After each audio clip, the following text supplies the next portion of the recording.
यह कहानी class 7 chapter 2 the gift of chappal की है, जिसमें मृदु एक छोटी लड़की है जो मद्रास, अब जिसे चेन्नई कहा जाता है, में अपनी दादी तापी और दादा थाथा के साथ रहती है।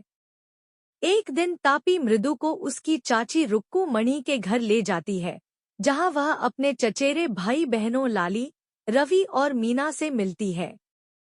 रवि मृदु को घर के अंदर खींचने लगता है। मृदु कहती है, रुको, मुझे अपनी चप्पल उतारने दो। वहां मृदु ने काला चप्पल देखा।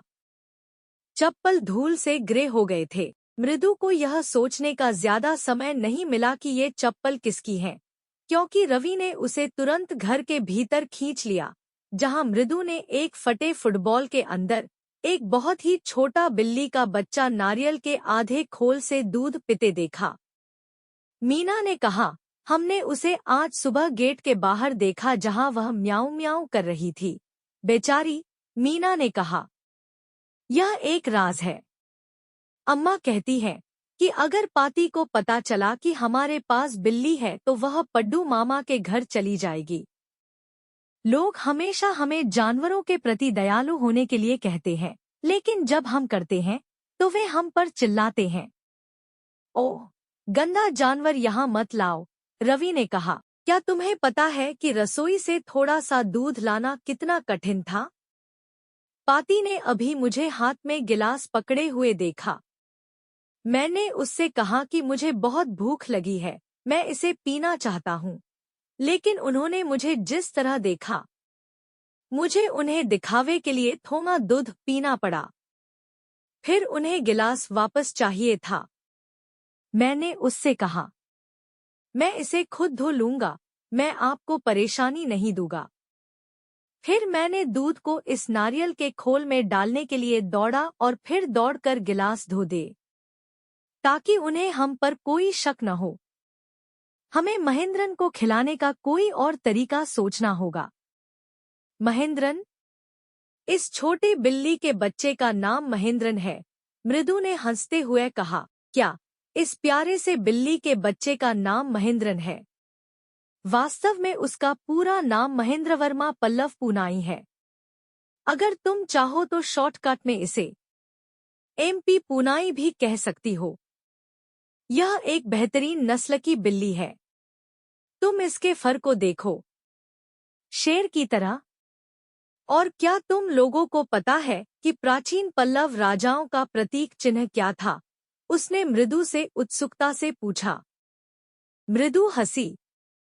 रवि ने कहा, क्या तुम सोचती हो कि मैं मजाक कर रहा हूँ?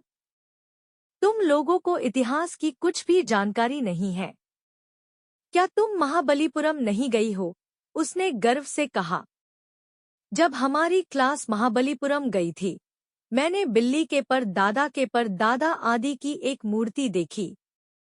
सच यह है कि महेंद्रन यहाँ उसी प्राचीन बिल्ली का वंशज है। और यदि मैं तुम लोगों को याद दिला सकता हूँ, तो उन्होंने प्राचीन मिस्र में बिल्लियों की पूजा की थी। मीना और मृदु ने एक दूसरे की ओर देखा। इसका क्या मतलब है? मृदु ने पूछा। मैं तुमसे कह रहा हूँ कि यह बिल्ली मिस्र की बिल्ली देवी की वंशज है। खैर, उस बिल्ली देवी के वंशजों में से एक पल्लव जहाजों में एक छिपे हुए यात्री के रूप में था, और उसके वंशज महाबलीपुरम ऋषि बिल्ली थे, जिनके वंशज हैं। रवि ने अपनी टहनी महेंद्रन की ओर इशारा करते हुए कहा। MP पूनाई। महेंद्रन ने सतर्क होकर ऊपर देखा। वह अभी नारियल के खोल के किनारे अपने पंजे तेज कर रहा था। फिर उन लोगों को पास के खिड़की से आ रही एक भयानक म्यूजिक की आवाज सुनाई दी। कितनी अजीब आवाज है! मृदु चौंक गई, तो MP पूनाई डर के मारे भाग गया। उसके शरीर के बाल खड़े हो गए। वह उछलकर सूखे लाल मिर्चों की एक बांस की ट्रे की ओर भागा। उसके नीचे छिपने की कोशिश करते हुए उसने अपने ऊपर कुछ मिर्चें गिरा दी। बिल्ली का बच्चा दुखी होकर रोते हुए म्याऊं म्याऊं करने लगा। म्यूजिक की आवाज चालू थी। मृदु ने कहा, यह कैसी आवाज है? रवि ने कहा, लाली वायलिन बजाना सीख रही है, वह कभी कुछ नहीं सीख पाएगी। संगीत शिक्षक तो ऐसे बजाते हैं जैसे ट्रेन पटरियों पर दौड़ रही हो, और लाली हर समय पटरी से उतर जाती है। मृदु खिड़की के पास गई। लाली थोड़ी दूरी पर बैठी थी। वायलिन को एक धनुष की तरह पकड़ रखा था, उसकी आंखें एकाग्रता से भरी हुई थी। संगीत शिक्षक की हड्डियों की पतली आकृति थी, उसका सिर लगभग गंजा था। उसके कानों के चारों ओर काले तेल वाले बालों की एक लट लटक रही थी और एक पुराने जमाने की चोटी थी। उसकी गर्दन के चारों ओर एक सोने की चैन चमक रही थी और उसकी अंगूठी हाथ पर चमक रही थी क्योंकि वह वायलिन के डंठल पर ऊपर और नीचे सरक रही थी। उसके सोने की किनारी वाले वस्त्र के किनारे से एक बड़ा पैर बाहर निकला हुआ था और वह अपने पतले बड़े अंगूठे से फर्श पर समय को पांव से माप रहा था। तभी गेट से एक भिखारी की चीख सुनाई दी, अम्मा ओ अम्मा। उसकी माँ ने पीछे के बरामदे से चिल्लाकर कहा, जहां वह तापी के साथ बातें कर रही थी। रवि, उस भिखारी को भगाओ। वह पिछले हफ्ते से हर रोज यहाँ आ रहा है। अब समय आ गया है कि वह भीख मांगने के लिए कोई और घर ढूंढ ले। रुक्कू ने तापी को बताया। मृदु और मीना रवि के पीछे पीछे बाहर आई। भिखारी पहले से ही बगीचे में था और उसने वहां घर जैसा महसूस कर लिया था। उसने नीम के पेड़ के नीचे अपना कपड़ा बिछा रखा था ताकि वह भिक्षा मिलने तक थोड़ी देर तक आराम कर सके। रवि ने कठोरता से कहा, जाओ यहाँ से, मेरी पाती कहती है कि अब समय आ गया है कि तुम्हें कोई और घर ढूंढ लेना चाहिए भीख मांगने के लिए।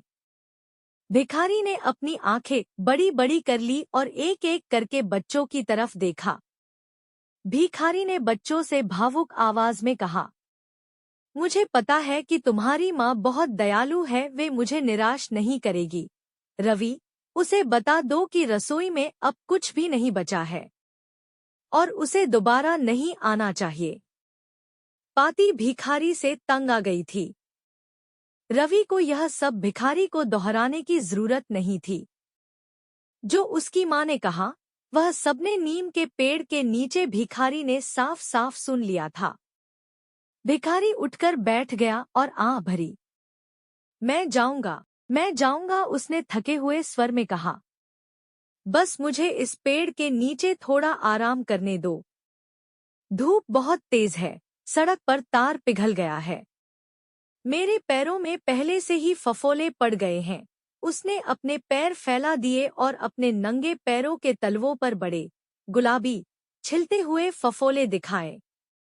मृदु ने मीना रवि से फुसफुसाते हुए कहा, मुझे लगता है उसके पास चप्पल खरीदने के पैसे नहीं हैं। मृदु ने मीना रवि से कहा, क्या तुम्हारे घर में कोई पुरानी चप्पल है? मुझे नहीं पता, रवि ने कहा। मेरी चप्पलें उसके पैरों में फिट नहीं होंगी, वरना मैं उसे दे देता। और उसके पैर मृदु और मीना के पैरों से बड़े थे। भिखारी अपना ऊपरी कपड़ा झाड़ रहा था और अपनी धोती कस रहा था। उसने अपनी आंखें उठाई और डरते हुए सड़क की तरफ देखा जो दोपहर की धूप में चमक रही थी। मीना ने कहा, यह ठीक नहीं है, उसे अपने पैरों के लिए चप्पल चाहिए। उसकी बड़ी बड़ी आंखों में आंसू भर आए। रवि ने कहा, मैं इसके बारे में सोच रहा हूँ, इसकी मदद करनी होगी। उसे एक जोड़ी चप्पलों की जरूरत है। चलो घर में ढूंढते हैं। उसने मृदु और मीना को घर की ओर धकेल दिया। अजीब सी दिखने वाली चप्पलों पर पड़ी जो उसने आते समय देखी थी। रवि से उसने फुसफुसा कर कहा, वो चप्पल किसके है? रवि ने मुड़कर उन पुराने दिखने वाली लेकिन मजबूत चप्पल पर एक नजर डाली। वह मुस्कराया और सिर हिलाया। उन्हें उठाते हुए कहा, ये बिल्कुल सही साइज की है। उसने कहा। मृदु और मीना घबराते हुए उसके पीछे पीछे बगीचे में वापस आईं। रवि ने भिखारी से कहा, लो चप्पल, उसके सामने रखते हुए, इन्हें पहन लो और फिर मत आना भिखारी ने चप्पलों को घूरा, जल्दी से अपने तौलिए को कंधे पर डाला, अपने पैरों में उन्हें डाल लिया और बच्चों को आशीर्वाद देते हुए वहां से चला गया। 1 मिनट में वह गली के कोने से गायब हो गया। म्यूजिक टीचर घर से बाहर आया और पेड़ के नीचे बैठे तीनों बच्चों की तरफ गुस्से से देखा। फिर उन्होंने बरामदे में अपनी चप्पल की खोज की, जहां उन्होंने उसे रखा था। उन्होंने कुछ क्षण बाद पुकारा, लाली ओ लाली। वह उनके पास जल्दी आई। मेरी चप्पल तुमने देखी है? मैंने उन्हें यही रखा था। रवि, मृदु और मीना चुपचाप लाली और म्यूजिक टीचर को बरामदे के हर कोने में खोजते हुए देखते रहे। मेरी नई नई वो चप्पल, मैं इन्हें खरीदने के लिए माउंट रोड तक गया था। इनकी कीमत पूरे महीने की फीस के बराबर है, जानते हो? थोड़ी देर बाद लाली अंदर जाकर अपनी माँ को बताने गई। रुक्कू मणि परेशान लगती हुई आई। उनके पीछे पाती भी थी। ये कहाँ हो सकती है? यह सोचकर ही बहुत परेशानी हो रही है कि किसी ने चप्पल चुरा ली होंगी। इतने सारे सामान बेचने वाले लोग दरवाजे पर आते हैं। पाती चिंतित हो उठी। रुक्कू मणि की नजर रवि, मृदु और मीना पर पड़ी, जो पेड़ के नीचे बैठे थे।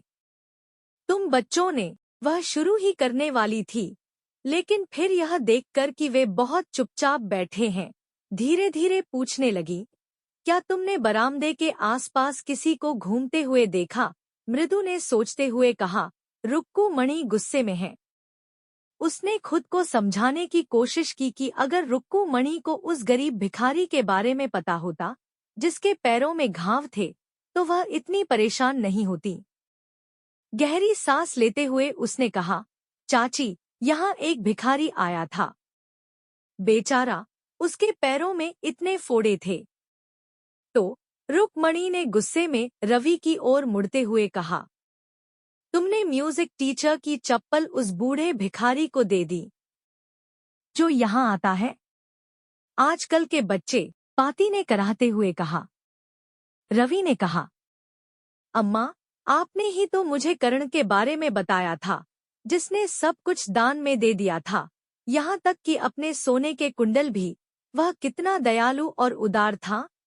मूर्ख, रुक्कू मणि ने झिड़कते हुए कहा।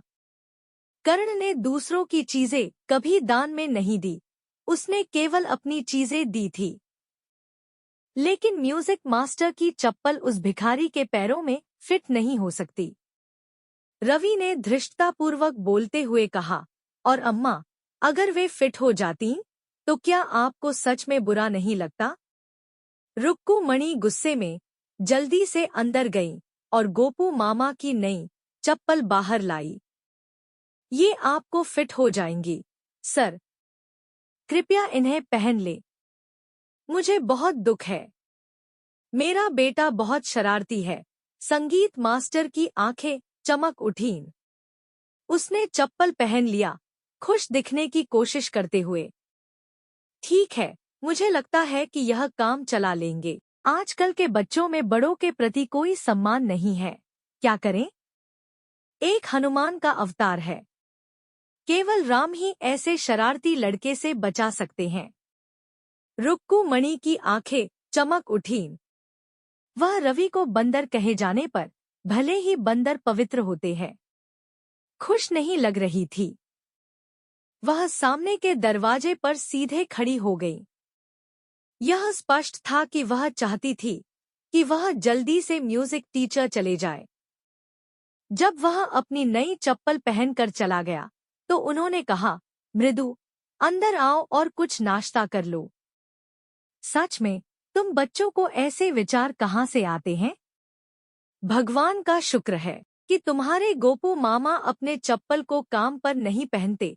जैसे ही वह मृदु और मीना के साथ रसोई की ओर बढ़ी, वह अचानक हंसने लगी। लेकिन वह हमेशा अपने जूते और मोजे उतारने की इतनी जल्दी में रहते हैं और घर आते ही चप्पल पहन लेते हैं।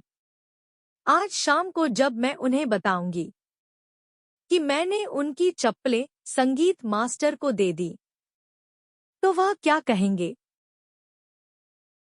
इस तरह के एनिमेटेड वीडियो को देखने के लिए वीडियो को लाइक करें, सब्सक्राइब करें और बेल आइकन को दबा दें ताकि आपको वीडियो की जानकारी तुरंत मिल सके। धन्यवाद।